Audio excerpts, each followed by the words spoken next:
que existe um santo da igreja chamado de Santo Tomás de Aquino, que ele vai dar uma definição de homem para nós, que ele vai dizer que todo ser humano é composto de três coisas: corpo, alma e espírito. Corpo, a parte material, a matéria. Corpo esse que nós rezávamos na quarta-feira de cinzas: tu és pó e para o pó há de voltar. Depois nós temos a nossa alma, né, que a palavra alma vem do latim anima, aquilo que dá vida, aquilo que anima.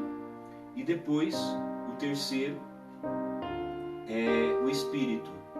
Só que quando esse pensamento ele é transpassado para a teologia, né, o pensamento de Santo Tomás, nós vemos que, na verdade, a alma que nós temos, né, o ser humano, é uma alma espiritual porque tem a capacidade do raciocínio, do intelecto. Então, todo ser humano é constituído de um corpo e de uma alma, e essa alma é uma alma espiritual, é uma alma que tem a faculdade também de pensar, de raciocinar. Durante toda a nossa vida, o que acontece? Existem os desejos que nós chamamos de desejos da carne, que contrapõem aos desejos do espírito. Existe uma briga praticamente em nós. Como assim, padre? Pode ver que por hora você tem o desejo pela santidade, mas por vezes o seu próprio corpo, as suas próprias atitudes às vezes não deixam você viver essa santidade tal como você gostaria. Então, isso não sou eu que estou dizendo, é quando nós pegamos a própria carta de Paulo, ele vai dizer: vós não viveis segundo a carne, mas segundo o Espírito, se realmente o Espírito de Deus mora em vós. Então nós temos que deixar que o Espírito Santo de Deus ele habite no nosso coração, que ele faça morada em nós, para nos livrar das ocasiões de pecado, porque se tem uma coisa que nos afasta de Deus, é o pecado. E quando esse pecado ele se torna um pecado mortal, ele não só nos afasta de Deus, como ele rompe a nossa amizade com Deus. Meus irmãos, durante a nossa vida, nós precisamos trilhar um caminho de santidade. Nós precisamos acreditar que existe um Deus que quer a nossa ressurreição, né? Mas como que isso se dará, padre? Como que vai acontecer a ressurreição? Primeiro que é contraditório alguém que se diz cristão ter medo da morte.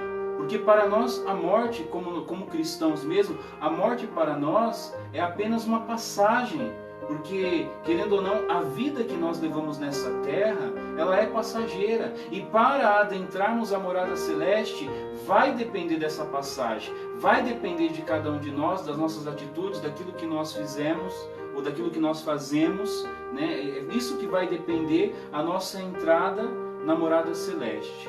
O que nós vemos acontecer com Lázaro no Evangelho de hoje não é a ressurreição da qual Jesus sempre prega nos evangelhos falando, da qual Paulo anuncia, da qual os discípulos anunciaram, né? E isso que Jesus faz com Lázaro é o que nós chamamos de milagre da ressuscitação. O que é um milagre da ressuscitação?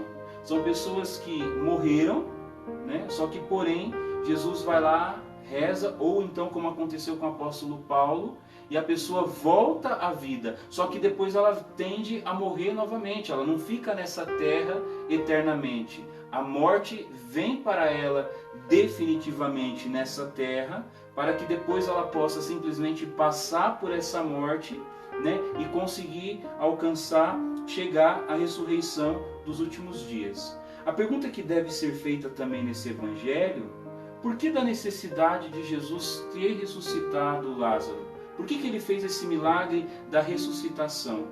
Esse milagre da ressuscitação foi realizado por Jesus, como ele mesmo vai dizer no Evangelho, para que a glória de Deus fosse manifestada. Muitas pessoas não acreditavam em Jesus, muitas pessoas colocavam em dúvida se de fato ele seria ou não o Messias, principalmente aqueles que ali estavam na casa de Marta, Maria, né, chorando a morte de Lázaro, consolando as irmãs. Aí Jesus ele realiza esse milagre, não só esse, como praticamente todos os milagres que Jesus realiza nas Sagradas Escrituras, é justamente para que a glória de Deus seja manifestada. Então, o milagre ele existe para que a glória seja manifestada.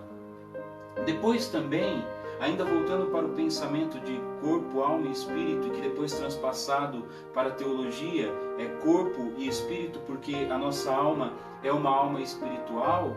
Quando nós morrermos, o que vai acontecer? Nada mais, nada menos do que a separação do corpo e da alma. Então, por isso que você não precisa ter medo, né? Porque haverá a separação e essa alma, ela pode estar em 3 estados: inferno, purgatório e céu. Inferno nada mais é do que a ausência de Deus. Purgatório, purificação.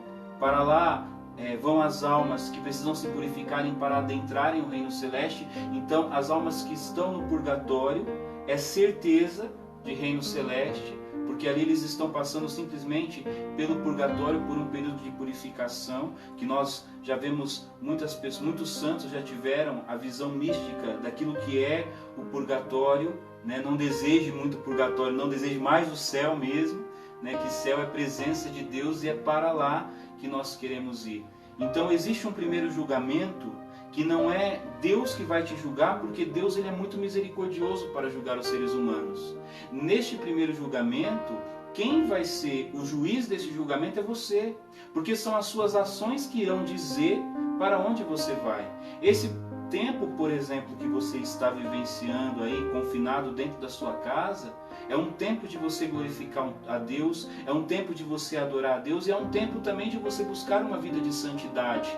Aproveitar esse momento que Deus está te dando para estar com Ele, não fugir dos momentos de oração, não fazer de conta que nada está acontecendo, o padre aqui falando nessa live e somente voando por aí em outros sites. Não, é você voltar agora o teu coração a Deus, se colocar em oração e deixar que Deus fale, que Deus adentre aí a tua casa, se é que você tem o desejo do reino dos céus, se é que você almeja a morada celeste. Então, nesse primeiro julgamento, já vai dizer qual será o seu destino. E depois nós teremos o juízo final, que é onde Jesus virá para julgar os vivos e os mortos, que é o tempo da parousia, né, muito apresentada pela igreja, principalmente no tempo do advento. Aí já não temos mais tempo para absolutamente mais nada. Deus vem para separar o joio do trigo, né? É isso que Ele vem para fazer. E nesse dia acontecerá sim o que nós chamamos de ressurreição. Alguns vão ressuscitar, né? Aqueles que forem bons vão ressuscitar para a glória eterna e receberão um corpo glorioso. E aqueles que forem maus ressuscitarão para a condenação eterna.